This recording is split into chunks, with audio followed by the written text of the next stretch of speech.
Assalamualaikum warahmatullahi wabarakatuh. Selamat pagi mahasiswa-mahasiswi komunikasi organisasi kelas A, B, C, D, dan E. Apa kabar kalian semuanya? Mudah-mudahan kalian sehat-sehat ya. Meskipun dalam kondisi saat ini kita tetap semuanya harus selalu bersemangat dan selalu terus berdoa agar supaya kita semuanya diberi kesehatan dan keselamatan.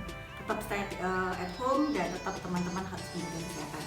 Baik, teman-teman, di pagi hari ini saya akan menyampaikan mata kuliah komunikasi organisasi khususnya tentang materi budaya organisasi. Oke, mahasiswa-mahasiswi saya akan menyampaikan materi kali ini terkait budaya organisasi. Ya, saya akan berangkat menjelaskan budaya organisasi dari kajian teoritis dulu. Ada beberapa definisi dari beberapa scholars atau akademisi yang menyebutkan tentang definisi budaya organisasi. Yang pertama yaitu dari Robbins, bahwa budaya organisasi adalah sebuah sistem makna bersama yang dianut oleh anggota-anggota yang membedakan organisasi itu dari organisasi yang lain. Kemudian selanjutnya menurut David, bahwa budaya organisasi adalah pola tingkah laku yang dikembangkan oleh suatu organisasi yang dipelajarinya ketika mengalami masalah. Kemudian setelah itu mereka akan berpikir, kemudian menyadari dan akhirnya menerapkan budaya organisasi tersebut. Budaya organisasi dalam sebuah organisasi memang biasanya dikaitkan dengan nilai, norma, sikap, dan etika kerja yang dipegang bersama oleh setiap komponen di dalam organisasi tersebut. Dan ini memang selalu dianggap baik, kemudian dibiasakan, dilakukan terus-menerus, dan pada akhirnya ini dipandang menjadi sebuah unsur yang dapat digunakan untuk mengawasi perilaku pegawai, cara mereka berpikir, kemudian kerjasama mereka, dan bagaimana mereka berinteraksi dengan lingkungannya. Sehingga dalam hal ini jika budaya organisasi baik, maka dapat disimpulkan atau dapat dilihat juga bahwa kinerja pegawai di dalam organisasi tersebut juga dapat baik atau dapat meningkatkan keberhasilan dari sebuah organisasi atau perusahaan. Dengan demikian, kalau kita melihat atau merujuk dari definisi di atas bahwa sebuah budaya organisasi ini menjadi hal yang penting, terutama bagaimana budaya ini dapat dijadikan sebagai sebuah tuntunan atau sebuah cara bagaimana mereka memandang suatu hal ini menjadi penting, mereka lakukan bersama, dan ini menjadi hal yang baik untuk dilakukan terus-menerus. Sehingga kalau kita tadi sampaikan bahwa budaya organisasi ini sangat penting sekali, terutama kaitannya dengan bagaimana budaya organisasi mampu meningkatkan produktivitas atau meningkatkan kinerja di dalam organisasi tersebut. Nah, di sini saya akan sampaikan beberapa fungsi budaya organisasi. Ada beberapa beberapa fungsi di sini. Yang pertama adalah budaya organisasi mampu membantu menciptakan rasa memiliki jati diri. Jadi tadi yang saya sampaikan, karena kalau kita bicara tadi tentang definisi budaya organisasi itu merupakan sebuah karakteristik dari sebuah organisasi yang membedakan organisasi yang satu dengan yang lain, sehingga di sini dengan adanya budaya organisasi ini mampu menciptakan rasa memiliki. Jadi dengan adanya budaya organisasi ini, semua anggota organisasi ini bisa meningkatkan rasa memiliki, bagaimana ini menjadi bagian dari organisasi tersebut. Kemudian yang berikutnya, fungsi yang kedua adalah dapat digunakan untuk mengembangkan ikatan pribadi antar masing-masing di dalam organisasi tersebut. Kemudian membantu stabilisasi perusahaan sebagai sebuah sistem sosial, dan yang terakhir adalah dengan adanya budaya organisasi ini dapat menyajikan pedoman sebagai hasil dari norma-norma perilaku yang sudah terbentuk di dalam organisasi tersebut. Selanjutnya saya akan menyampaikan tentang fungsi budaya organisasi. Ada beberapa scholars yang menyampaikan bahwa budaya organisasi ini pada intinya adalah sangat penting sekali di dalam sebuah organisasi. Yang pertama adalah dengan budaya organisasi membantu menciptakan rasa memiliki jati diri semua anggota di dalam organisasi tersebut. Kemudian yang kedua, dapat dipakai untuk mengembangkan ikatan pribadi antar satu dengan yang lain.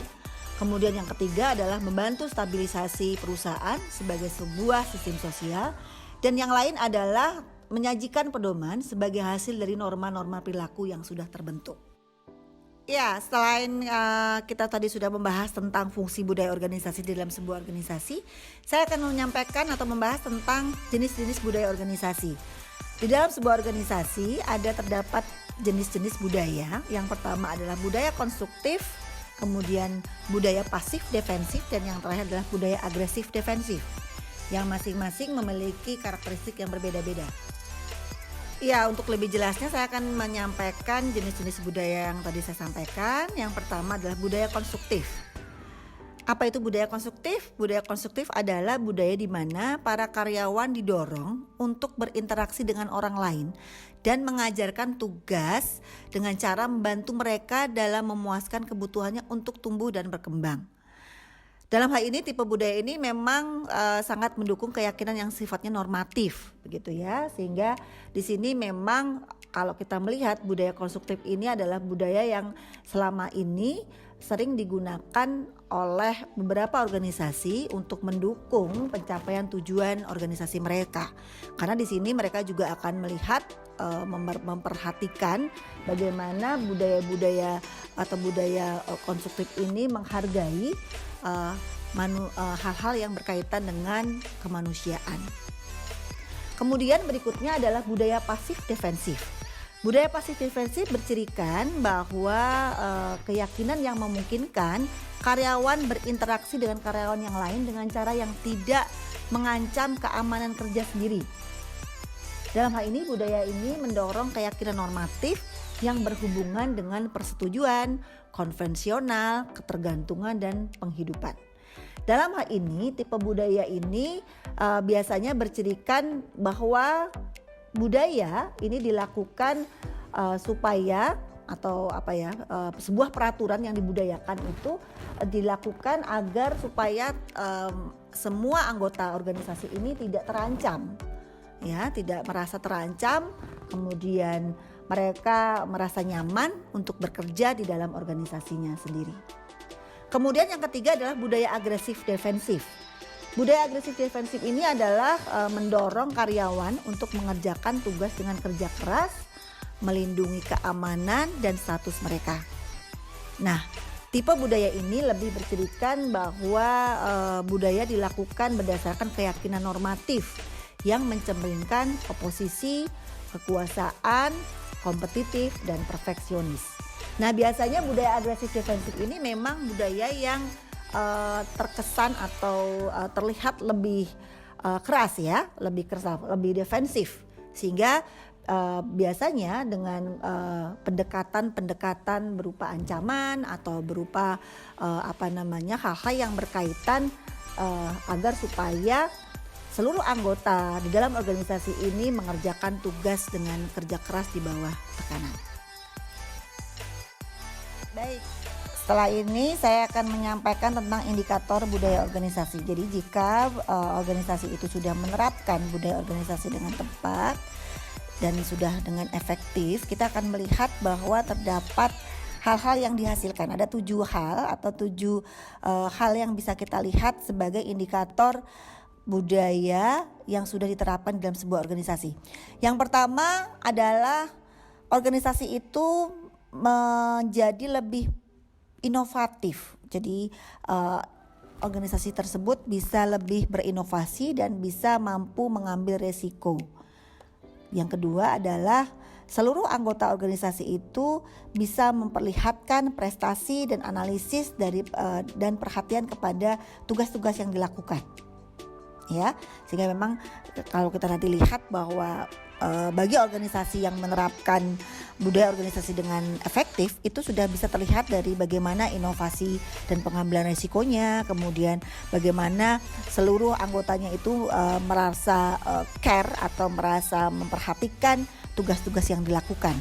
Kemudian yang berikutnya adalah seluruh anggota organisasi itu berorientasi pada hasil, ya, sehingga mereka akan melakukan tugas pokok fungsinya sesuai dengan aturan-aturan atau tupoksinya masing-masing, dan sehingga bisa menghasilkan output atau menghasilkan hasil yang maksimal. Yang berikutnya adalah mereka juga akan berorientasi pada orang. Apa itu maksudnya? Adalah bagaimana di sini organisasi itu bisa memperhitungkan efek-efek hasil-hasil dari orang-orang yang ada di dalam organisasi itu. Kemudian berikutnya atau yang kelima, mereka berorientasi pada tim. Artinya di sini sebuah organisasi yang sudah menerapkan budaya organisasi dengan efektif, ini mereka memiliki tim-tim organisasi yang memang sudah handal. Ya, artinya mereka tidak bekerja sendiri-sendiri, mereka tidak bekerja secara individual, tapi mereka tahu bahwa organisasi merupakan sebuah sistem, ya, yang terdiri dari banyak individu-individu yang memiliki tujuan bersama dan itu akan dilakukan secara bersama, dan sehingga mereka tidak melakukan secara individu, melainkan kerja sama tim. Kemudian mereka agresif, ya, artinya mereka itu seluruh anggota organisasi itu dalam hal ini bukan agresif secara negatif ya, tapi mereka selalu berdisiplin, mereka bersemangat melakukan tugas-tugas yang sudah ditetapkan oleh organisasi tersebut. Dan yang selanjutnya atau yang ketujuh adalah mereka semakin mantap, ya, sehingga seluruh kegiatan organisasi bisa dipertahankan, ya, kemudian dilakukan secara terus-menerus, semakin mantap, dan pada akhirnya mereka akan bisa bersama-sama mencapai tujuan organisasi. Baik, setelah kita tadi membahas tentang indikator dari budaya organisasi, saya akan menyampaikan terkait wujud dari budaya organisasi. Nah, budaya organisasi ini memang terdiri dari beberapa, ada 3 ya. Jadi ada 3 yang bisa kita lihat sebetulnya, baik secara kasat mata ataupun bisa kita rasakan, ya. Jadi belum tentu sih budaya organisasi itu berupa hal-hal yang sifatnya material, ya, tapi kita bisa lihat dari 3 hal ini. Yang pertama berupa gagasan.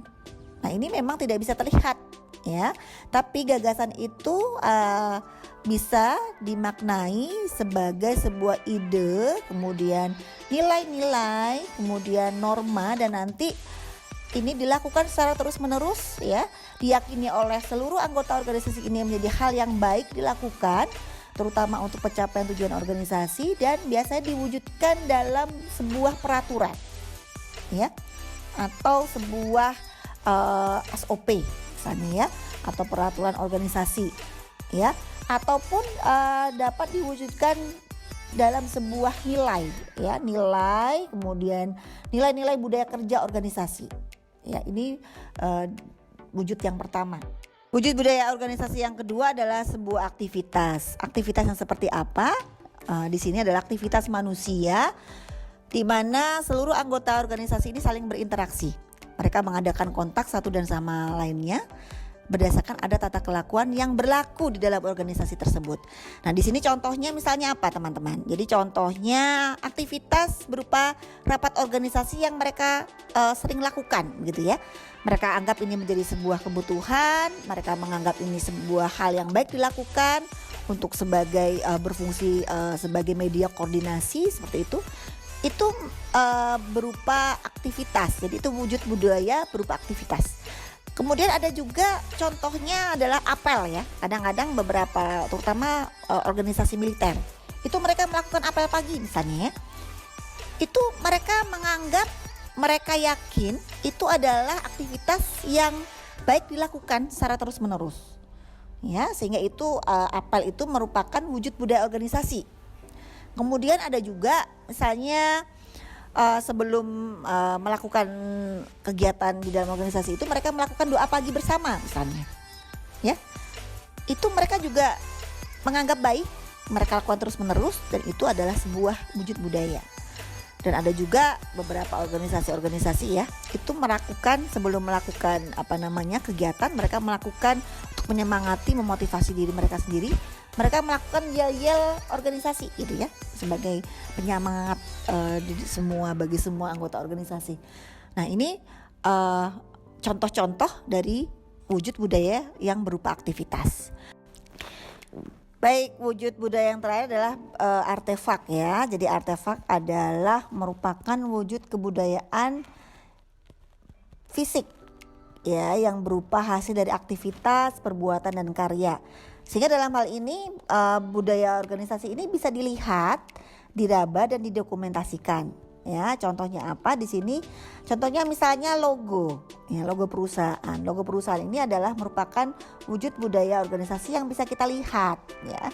Karena dalam logo itu tidak hanya sebuah logo, tapi pasti itu berupa ada makna di dalamnya, gitu ya. Ada berupa hal-hal atau tujuan-tujuan organisasi yang disampaikan di dalamnya, ya. Kemudian bisa juga berupa tagline, ya. Tagline itu biasanya merupakan spirit atau tujuan organisasi yang memang ingin dijalankan, ya, yang memang ingin menjadi tujuan dari sebuah organisasi. Kemudian bisa juga seragam, ya. Seragam ini juga merupakan wujud budaya yang sifatnya fisik, ya. Kenapa kok seragam? Ini seragam adalah salah satu bentuk budaya yang bisa dilihat, karena di situ orang menggunakan seragam itu pasti punya makna, begitu ya. Kemudian juga bisa meningkatkan yang namanya rasa memiliki di dalam organisasi. Dan yang berikutnya adalah kalau kita ingat tadi ya, bahwa budaya itu menjadi ciri khas, ya, pembeda antara organisasi yang satu dengan organisasi yang lain. Setelah kita tadi sudah membahas tentang wujud budaya organisasi, nah ini mungkin saya akan langsung ya mencontohkan untuk budaya organisasi baik dari gagasan, aktivitas maupun artefak di Universitas Muhammadiyah Yogyakarta di kampus kalian yang tercinta. Baik, kita akan lihat untuk yang wujud budaya berupa gagasan. Nah, di sini contohnya di dalam UMY ini kita ada yang namanya SOP, ya. Standar operasional prosedur, bagaimana kita mengajar misalnya, ya, bagaimana mahasiswa untuk masuk di UMY, kemudian kita ada aturan yang sudah berlaku. Kemudian ada juga budaya kerja organisasi UMY. Kita ada punya 9 nilai budaya kerja organisasi. Dari pertama disiplin, kemudian ada amanah, ya, jujur, bertanggung jawab dan sebagainya. Kita sudah punya, ya. Kemudian kalau wujud budaya organisasi dari segi aktivitas, ya, ini bisa saya contohkan begitu, ya. Ini misalnya kita punya di prodi misalnya ada rapat rutin gitu, ya, setiap 3 bulan sekali. Nah, ini dilakukan terus-menerus, ya, karena kita anggap bahwa ini adalah media yang paling efektif untuk bagaimana kita berkomunikasi, kita melakukan koordinasi, ya, dan juga kita saling bersilaturahmi misalnya.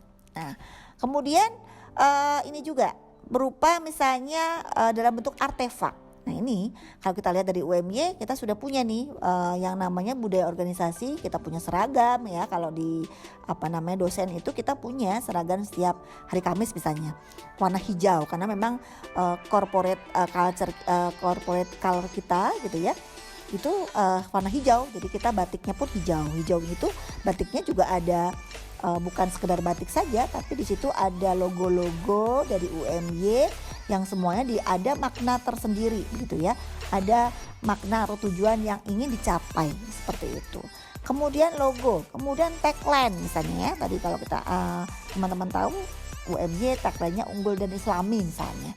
Itu merupakan wujud budaya selain sebuah gagasan, nilai gitu, ya. Ingin bagaimana UMY ini supaya selalu unggul gitu, ya, dalam berbagai hal, baik itu dari pendidikan, kemudian dari penelitian dan pengabdian misalnya, ya. Kemudian juga tetap menerapkan atau mengutamakan islaminya seperti itu. Nah, unggul Islam ini sebuah tagline tadi, ya, sebuah nilai-nilai yang kemudian diturunkan dalam sebuah SOP misalnya, ya. Kemudian aktivitasnya kita juga beberapa tadi saya agak lupa tadi, selain rapat organisasi kita ada yang namanya setiap Jumat di Fakultas Ilmu Sosial Ilmu Politik, kita tiap pagi ada yang namanya pengajian pagi misalnya, ya, setiap Jumat. Oke teman-teman, seharian ini kita sudah mempelajari tentang budaya organisasi. Jadi sudah banyak yang saya sampaikan. Mudah-mudahan materi ini bisa Anda pahami, ya, dengan baik meskipun kita tidak bertatap muka. Dan ini ada uji kompetensi. Kita sudah mulai minggu depan kita akan uji kompetensi yang kedua. Kalau beberapa waktu lalu sebelum kasus COVID ini kita akan uji kompetensi dengan offline, maka sekarang dengan adanya kasus ini, uji kompetensi yang kedua akan kita lakukan secara online, yaitu berupa penugasan ya. Jadi nanti semua mahasiswa bertugas untuk melakukan review ya, review tentang buku organisasional Teori Design and Change ya, yang merupakan karangan dari Gareth R. Jones ya, di chapter yang ke-7 ya. Setelah Anda review, kemudian silakan Anda jawab pertanyaan di page 203 khususnya di discussion questions ya. Nah, untuk pengumpulan deadline-nya masih cukup waktu ya teman-teman. Itu pada tanggal 11 April 2020 dikumpulkan dalam bentuk PDF dan diupload ulang di sistem learning teman-teman. Ya, sekali lagi teman-teman harus bersemangat untuk menyelesaikan uji kompetensi yang kedua. Dan teman-teman silakan juga, PPT ini sudah saya share juga di grup kalian. Silakan kalian baca kembali, kemudian kalian pahami kembali ya. Mudah-mudahan nilai uji kompetensi yang kedua kalian semuanya nilainya bisa maksimal. Demikian dapat saya sampaikan. Thank you semuanya ya. Saya akan sangat merindukan kalian ya. Kita bakal lama ya nggak ketemu, tapi mudah-mudahan kita akan berjumpa lagi dengan kondisi yang lebih baik. Kita berdoa semua semoga Jogja, kita semua selalu sehat-sehat. Tetap keep jaga kebersihan ya, jaga kesehatan. Jangan lupa ya teman-teman, ini tugasnya adalah tugas individu. Jadi teman-teman gak perlu berkelompok ya, gak perlu berkumpul-kumpul dulu. Tetap di rumah ngerjakan tugas uji kompetensi yang kedua ya teman-teman. Sekali lagi semoga semuanya baik-baik ya. Di rumah tetap jaga kesehatan dan jangan lupa tentang tugas-tugasnya ya. Demikian yang dapat saya sampaikan. Billahi taufiq wal hidayah. Wassalamualaikum warahmatullahi wabarakatuh.